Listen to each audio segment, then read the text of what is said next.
All right, I am now joined by a very, very special guest, Christian Saez. He covers the Colorado Rockies for DNVR. Christian, it's so great to have you here. I have so many questions for you. First, how are you doing, and how's everything out there in Denver? Good, man. Hey, it's fall's just kind of right around the corner, and unfortunately, the Rockies yesterday did officially get eliminated from the 2024 MLB race. So, from a Rockies standpoint, we're not doing too great. Wasn't a huge surprise, but in Denver, at least, things are great. This is my favorite time of the year, man. This is a good time to be out in the state of Colorado.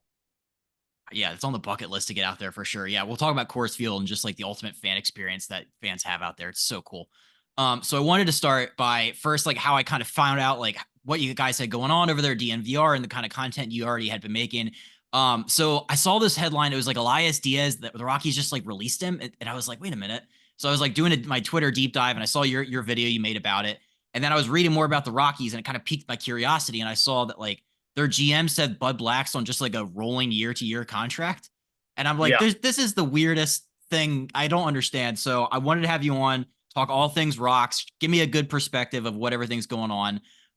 We'll start with the Diaz thing, because that still doesn't make any sense to me. What does it say about the state of the organization when they are cutting players instead of trading them?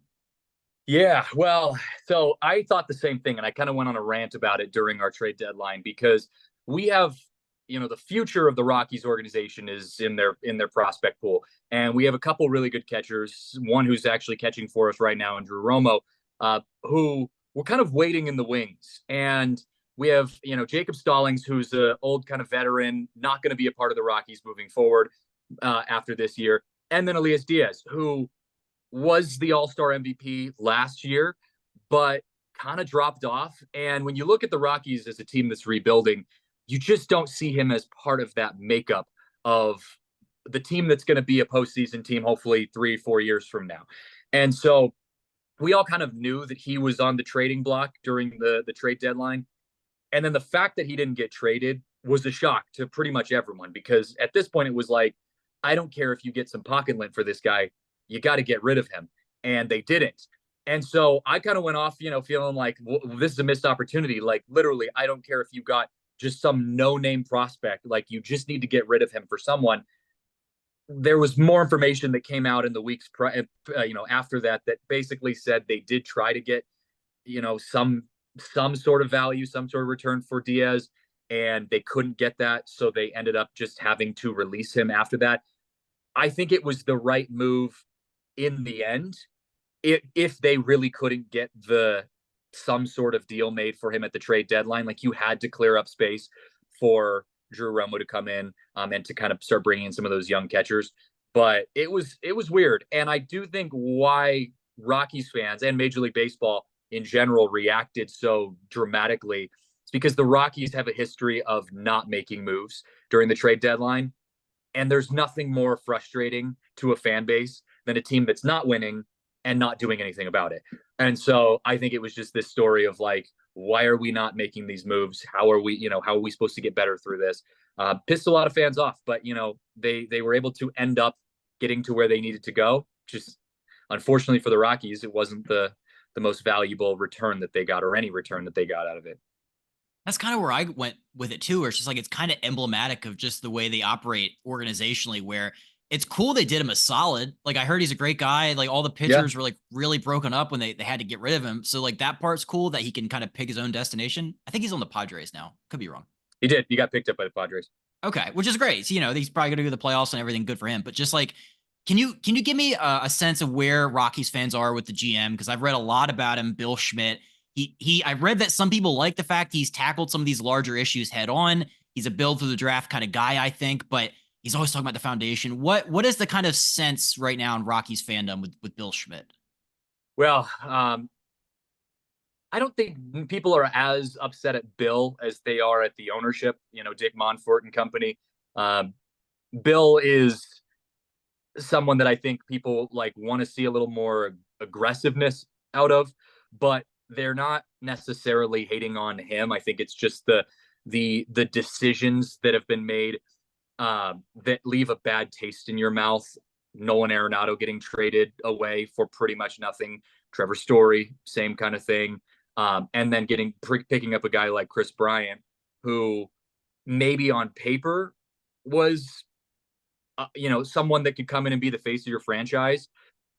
But I think a true baseball fan, true baseball, analyst could kind of see through that when it happened. And I remember being shocked about that trade when it was, or about that signing when it was made, when Kris Bryant got signed for 7 years, $182 million on the latter half of his career. And so I think, Rockies fans are starting to get tired of just I don't know, the bad big moves and then lack of small moves, if there's, for lack of a better way of putting it. So I do think the anger is put more towards the ownership, but Schmidt's not too far behind that. I wouldn't say he lands in good graces with a lot of the Rockies fans, unfortunately. I've heard about this owner. It's crazy. So like I think he went above. He just like went out and thought Kris Bryant was the guy, and he like really liked Kris Bryant. And I think he kind of has like this affinity for certain guys where like Ryan McMahon is still a Rocky, even though he probably should have been traded. Like Charlie Blackmon's been there forever. Is that so? Does he kind of run it like that, where he has his guys? Yeah. Oh, absolutely. Has his guys, and also leans heavily into veterans. And I think Bud Black's kind of the same way, although I don't put a lot of the blame of the failures that the Rockies have had on Bud Black, because I think Bud Black is doing the best that he can with the lineup that he's been provided. But this is a organization that values veteran talent, and I think to a fault. And I think that's where some of their struggles have been. And you see teams like, for example, staying within the division, like the San Francisco Giants, when they went and won their World Series, every other year from 2010 to 2014. They leaned on veteran talent and they were able to be successful. I feel like the Rockies try to emulate that in a way with guys like Charlie Blackmon, even Ryan McMahon, who isn't necessarily a deep veteran by any means, someone who's played in the league for a handful of years, and they kind of hope for this like island of misfit toys type of mentality with their veterans. And we're going on the 6th season in a row with a sub 460 winning percentage, and they admitted to being in a reconstruction phase last year. And so you kind of assume that you're going to start progressively getting better from that point on. And it just hasn't. It feels like it's almost gone the opposite. Now there is some opportunity in the prospect pool, but it's just a situation right now where until we start seeing even some progress, Rockies fans, the community here, a very good baseball community here, is feeling very frustrated about, the way this organization is headed. Yeah, I wanted to ask about that next. Just like the minor league side, I feel like is getting all the shine in the Rocky organization. I was reading about like there's a greater emphasis there. The major league side is kind of like you said, an island of misfit toys, kind of patchwork, 1-year deal, kind of veteran stopgaps. Yeah. Is that frustrating for fans of the major league club that like the major league club isn't getting the kind of attention it deserves, where everything's going to try to build up the minor league system? Yes and no. Yes, in the sense that it is frustrating when you have a team that's just not winning, and you've got 21-year-olds out there, making up half your team that really aren't fully ready to be big leaguers, or at least successful big leaguers yet.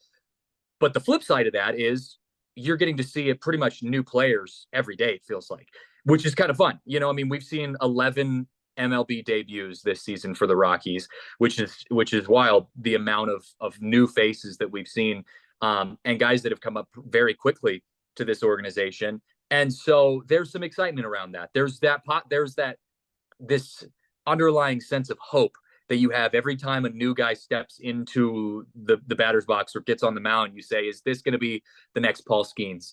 Is this going to be just that person who, kind of busts through and it becomes the next great player? And the Rockies do have a couple of those guys. Nolan Jones last year had a career year in his rookie season, was almost rookie of the year.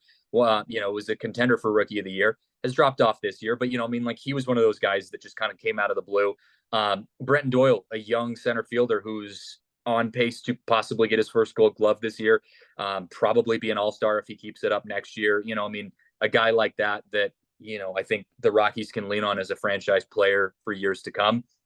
So there's that excitement there with the young guys, but it also is like I said, an island of misfit toys where you're just like, how you can't win ball games with a bunch of 21-year-olds who are just now starting out in the bigs, and your pitching rotation is a mess. And, and so it's tough sometimes, man. We've sat through some pretty rough games for the Rockies this year. Yeah. Where are they at in terms of analytics? I think I read like last year, I don't know, it could be different this year, that like they have like the second fewest number of full-time analytics staff members, and they just recently came out with their pitching lab like 5 years after everybody else. Is that a like a front office thing? Like where are they at in terms of analytics? Because they feel like they're really far behind. That's a great question. I actually don't know the answer to that. I do think that there is there is some opportunity to grow from their investment side of things, and I think that goes back to the same issue that Rockies fans have with the player side of things. Is like, the Rockies. The issue with the Rockies is, from an ownership standpoint, is they make a lot of money. The Coors Field brings in. They're one of the highest profiting teams in Major League Baseball, and also one of the worst teams in Major League Baseball.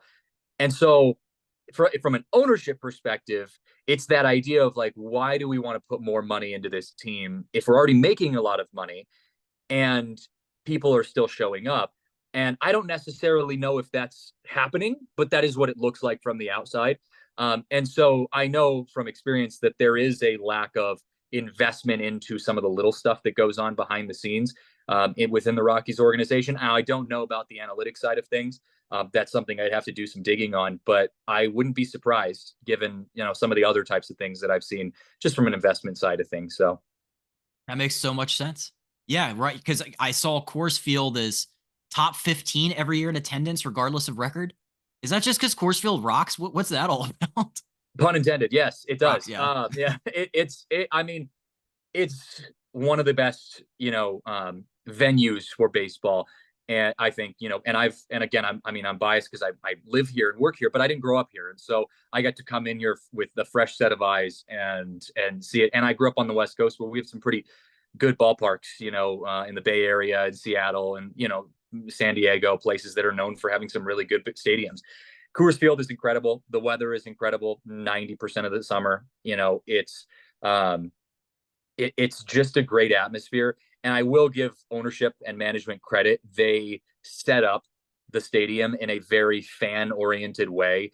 You can get, rock pile tickets for $5, and before first pitch, you get $3 beer. And after the seventh inning, you get $3 or $4 beer. It's like they do things to help, and they do a lot of events and promotions, and all the normal stuff.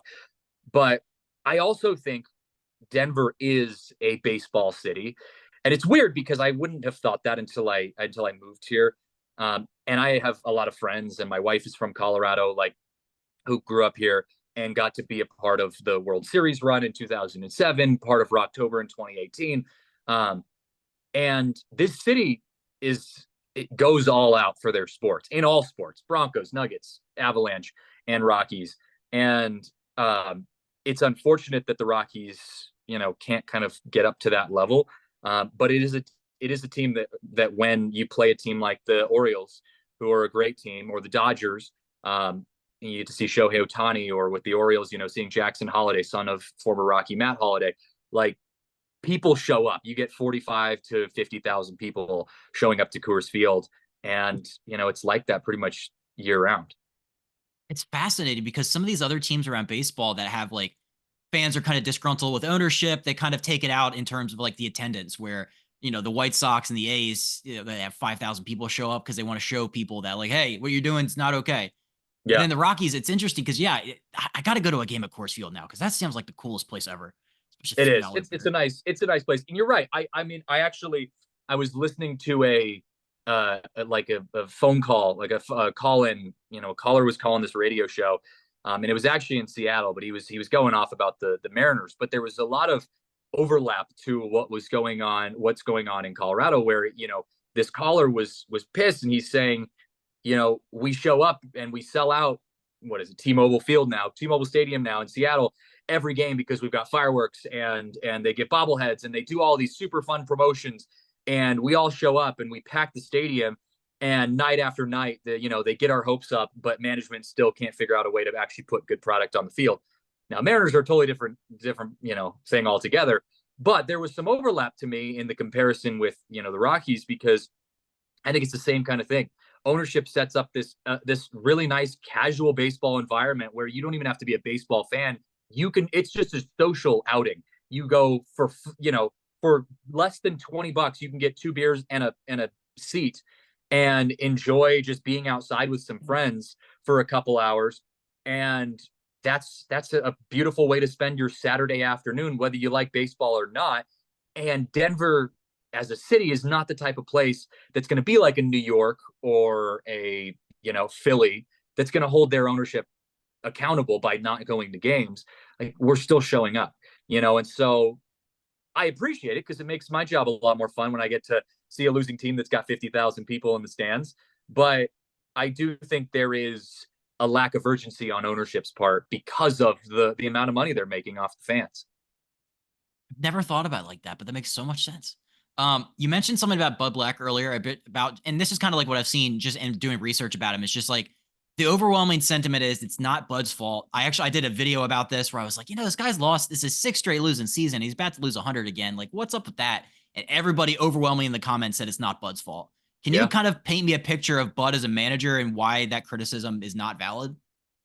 So I've spent a good amount of time with Bud over the last couple months, and I've realized, and I think I thought this before I was credentialed and before I got this job, but it confirmed it just spending some one-on-one time with him. He is a good manager. He is loved within the clubhouse.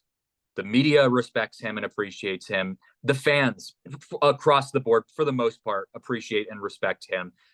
He took the Rockies to 2 back-to-back postseasons in his first 2 years when, he took over. I just think he's a guy who was placed in a situation with a very unfortunate cast of characters, that, how do you roll out a bullpen that has no true ERA under 4? There's not a single guy in that bullpen that you can trust to go out and get, the job done. Their starting pitching rotation is the same thing. Kyle Freeland, has been good, but that's really about it. And pitching is the biggest issue, and hitting still kind of a problem. Defense is great. Rockies defense is totally fine. They could be an all infield Gold Glove team in the next couple of years. But I just think, it's so hard to be a manager in the environment that the Colorado Rockies organization is set up, that we almost, as a Rockies fan base, feel bad for him. And so I do think there is a strong conversation to be had about, is it worth maybe the change in face within the clubhouse? Is it worth saying, you know what, thank you for all you've done, Bud, but maybe it's time to go in a different direction just for a change, a change of face in the clubhouse? Maybe that's something we see. But I think if he does end up getting let go, because there hasn't been any news on him re-signing this next year, this next contract. If he does get let go, I don't think people are going to have this like, oh, good riddance kind of reaction to him going. I think it's going to be a, kind of neutral, like, all right, it is what it is. Hopefully the next guy can, find some magic to get something done. Dang, that makes me feel bad now. I had no idea he's like the ultimate like vibes, positivity.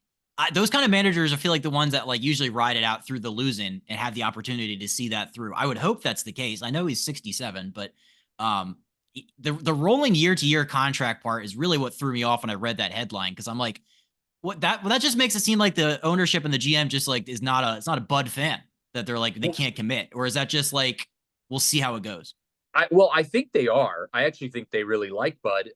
I think the issue is when you are a 6 straight losing season manager, if they were to go and say, here's a 3-year deal, we love Bud Black, we're going to sign him for 3 years, it does look a little weird to sign a manager who's had 2 straight 100-loss seasons to a 2, 3, 4-year deal.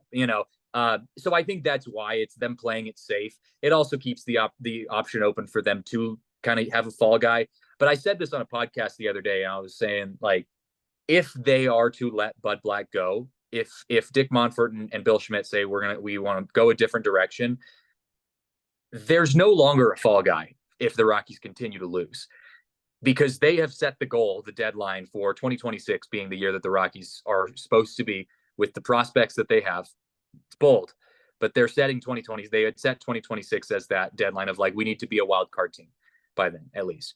And I think it's doable. Going to be super hard, but I think it's doable. They have good prospects. A lot of things have to align. But if you get rid of Bud Black, that takes away the fall guy, and now you and Bill Schmidt and Dick Monfort are 100% responsible for any failures that happen beyond that. Yeah, but it's such a good. Because usually the manager is the first fall guy. It's just like, oh well, now that he's gone, now I can really get to fixing what's wrong with this organization. But yeah, there's so. I mean, the comparison I would make is like, I'll keep it Denver. The Russell Wilson issue with the Broncos. Russell Wilson, quarterback for the Broncos. Everyone thought he was going to be the hero that the Broncos needed. He ended up not being the hero. They brought in Sean Payton to fix him. Sean Payton couldn't fix Russell Wilson, so they got rid of Russell Wilson. Well, now the blame, if there is failures this year, the blame goes on Sean Payton. And so it's kind of and then, George Payton, the GM after that. And so it's just you're kind of going down the domino line and saying, all right, like eventually this is going to circle back around. And so I don't necessarily think they're going to get rid of Bud Black. But again, I wouldn't be surprised if they wanted to put a new face in the clubhouse for the Rockies. 2026 is it's a lofty goal. Very lofty, given how bad they are right now. I would reference teams like the Rangers, the Diamondbacks, even teams that kind of came out, or Kansas City Royals this year, that kind of came out of nowhere, where they were terrible the last few years or few years prior to that, and then all of a sudden they, in the Rangers case, are a World Series champion team. And it was I taught one of our networks that we have covers the Rangers, and I was talking to their reporter, and they were saying, it was a perfect storm last year. The Rangers suck now this year, but I don't think that's out of the question for the Rockies, given how much unknowns are out there with the prospects. But 2026 is feels like it's tomorrow, where we are right now. I'm watching the Rockies losing, to the Braves right now, and it's just like, I don't see us beating teams like that consistently in 2 years. You mentioned the bullpen and just really pitching as a whole in Colorado. This is not a new phenomenon. It is hard to pitch at Coors Field. Is that like an easy cop out? Because I know like people are like, oh, it's hard to win at altitude. You can't put a team together to pitch at altitude. Like, I know they have the humidor. They even went through like a sinker slider phase for a while. I think they knocked that off. But like, when you look at like Rockies organizationally pitching philosophy wise, like, is it just as easy to say it's just like it's the altitude? That's it. It's easy to say that, I think, from the outside, but for us on the inside, it's so much worse than that, and that's the hard part about it, is like, we just have a crappy bullpen.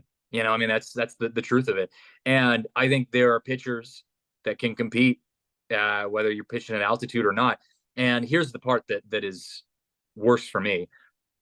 The ERA, Rockies, for example, have a 7.4 ERA when going into the ninth inning leading across the entire season. It's the worst in the history of baseball. And that isn't an altitude problem. That's a bullpen problem. The Rockies have the worst ERA in Major League Baseball on the road, which is not at altitude. That's a bullpen problem. And so I agree with you. There is a variable when you come up to play at altitude. We see a heck of a lot of home runs, and I mean, it's real. It's a legit thing. But the bullpen sucks, and that's just the truth of it. So, we are developing pitchers right now in the minors that are hopefully going to give us a better foundation of consistency. I don't expect guys to have, the best become the next Paul Skeens. I don't expect that. Like, we're just looking for consistency, and I think that needs to be the biggest goal for the Rockies moving forward. It's crazy to look back at like the gimmicky type things that they tried to, which is, I guess you can give them credit for trying. I will never fault anybody for trying. Like, hey, sure. What if we're all sinker guys? I think even 10 years ago, it was like, we're going to have starters go 3 or 4 innings, and then we're going to have a bunch of rotating people. That didn't. It's just like, that's crazy. The more you look into this stuff, the way they've tried to combat playing up mile high, it's wild. It is. And it's something that I think baseball's changing every day, and I think it's going to be evolving with it. Mile High has its own, hazards. It's this weird kind of anomaly of a ballpark. You think of places like Fenway with the Green Monster, or like just certain weird things about different ballparks. I would argue that is just as tangible of a variable. When you go to Fenway, you expect there to be a massive green wall in left field. When you go to Coors Field, you expect that your pitches are going to do different things, and the ball is going to fly a lot further when you hit. I will say, watching BP at Coors Field is probably one of the coolest things you can see, because I mean, guys like Ryan McMahon, who aren't known for their power, are hitting third deck home runs in BP, and you're just like, what are we doing? It's super cool. I think that's cool. I had a couple last things. We're kind of end on like some reasons for optimism. So I'm a Virginia guy. Brenton Doyle's a Virginia guy. I'm a huge fan. I've been following him for a couple years now. The changes he's made offensively from last year to this year have been awesome. I think it's like a stance thing. It's just his whole approach at the plate is different. What do you like about his game, and what do you is he a franchise cornerstone in your mind? Absolutely. If the Rockies don't fumble the bag on him, and there's no promises with that, but if he continues to be within this Rockies organization, I think he is the person that you build the team around. Because I think Rymack, he's going to be great. Hopefully he's still with us if and when the Rockies make a run to the playoffs in a handful of years. But I think he's that young star, especially a center fielder, who just locks down that outfield. And it's a huge outfield at Coors Field too. And his offense has come around. I mean, he was the National League Player of the Month in the month of July. I think he was kind of slept on for the All-Star voting, although there are some really good center fielders out there as well. But I think in the coming years, he's starting to get this national notoriety, and he is going to quickly become the next Ryan McMahon as like the face of the Rockies. Charlie Blackmon, kind of same thing. Like I think he's going to be a household name for non-Rockies fans too, just because of how fun he is to watch, how hard he plays the game, his defense, his offense. And I'll say this now, that Rockies outfield defensively has the potential to be the best outfield in baseball in a couple of years, with Nolan Jones, Jordan Beck, and Brenton Doyle, and some of the top outfield prospects are in the Rockies organization right now. Charlie Condon, the third overall pick, Yanquiel Fernandez, like they have some guys that are just studs in their organization, which I don't know what the hell we're going to do with any of these guys too, because I'm like, where are they going to go? But we have options right now, and so this Rockies outfield, led by Brenton Doyle, is going to be a force for the next few years, and that's one of the few things we can hang our hats on. So Doyle's going to be that guy for sure. It's just it's peace of mind for the whole team. It's when he's out there patrolling center, he's got everything in the gap, all the defensive runs saved. He's incredible. It's just like center field's like what you want your guy. If you're gonna pick a guy anywhere, I feel like center field or shortstop. Yep. Those are the ones you want. I saw a stat. I think I was watching the Rockies Orioles game the other day, where it's like Michael Toglia has played the most consecutive games at first base. It's Todd Helton. Yep. Which kind of broke my brain, because I'm like, that how is that possible? I like his game a lot. He's got more homers on the road than at home. I feel like he's the real deal. Yeah. Oh, he is. And he's been going through some adjustments, trying to get his average up, trying to get his on base percentage up. But look, I will say this, and I talked about it in a show, a couple weeks ago. Month over month, he's increased his on base percentage by almost 30% since he started this season. And so he's making adjustments. His walk rate is up to 1 walk per game. So he's made those minor adjustments, and then everyone knows he can hit the ball 500 feet. And I think what's slept on for Toglia is his defensive presence. He is, and Todd Helton talked to me about this before the Todd Helton night, when he was inducted into the Hall of Fame at Coors Field. He had mentioned the glove of Toglia.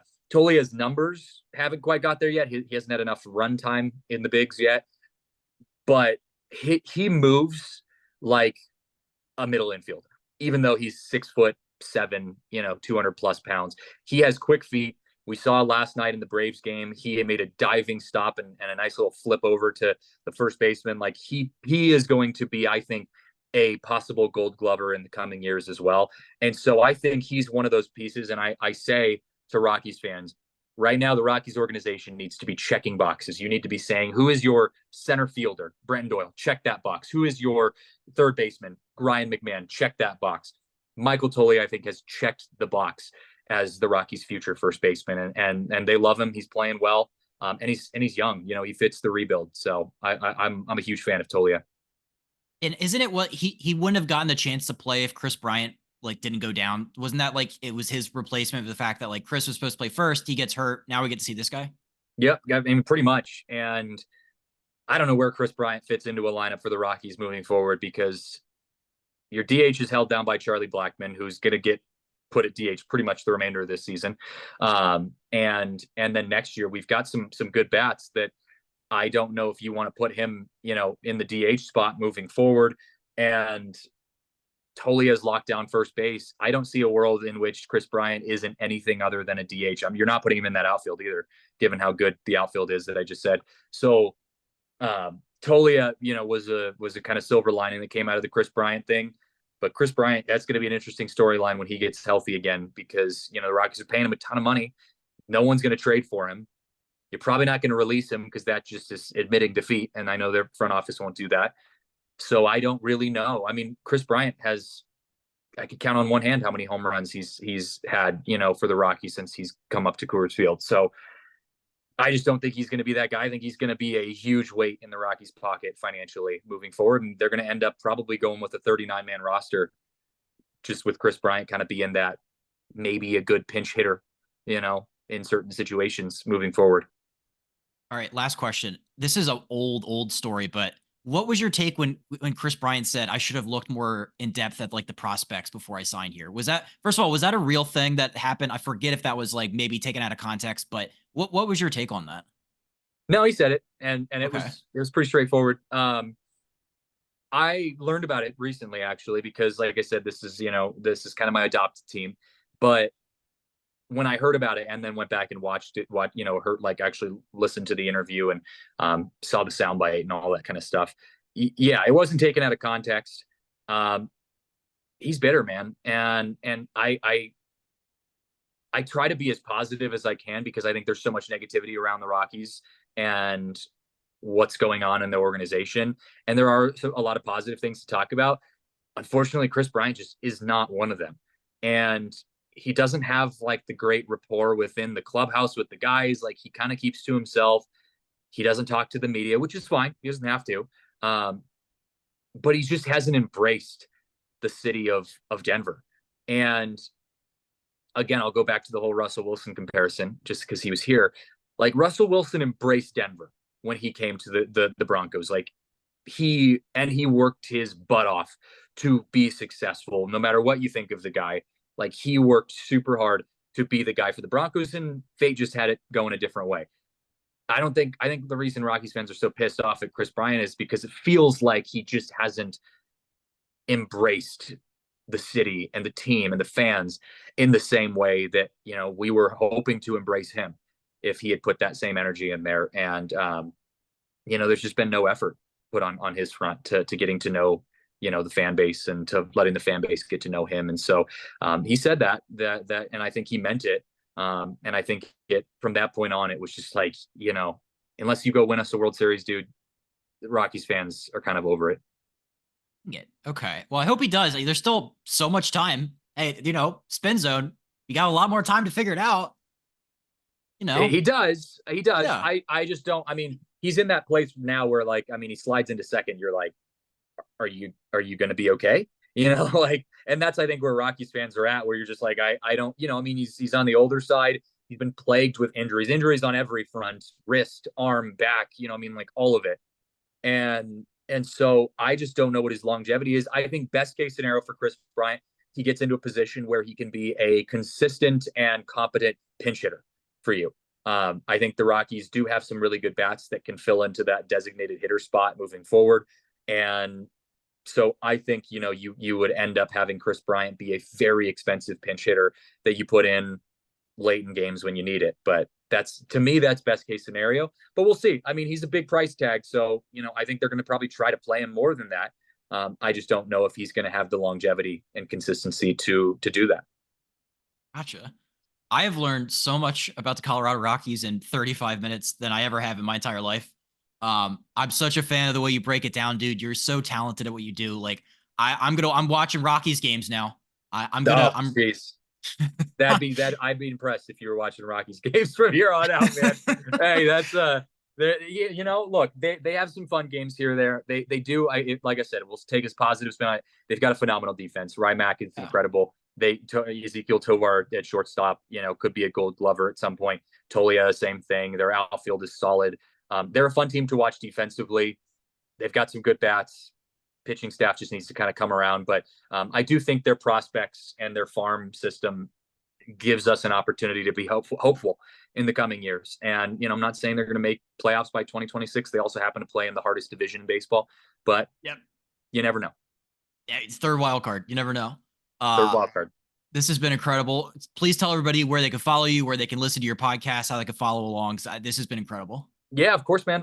You can follow me online on Twitter at CJJ Saez. That's where I'm most active. Saez spelled like Javier Baez, but with an S.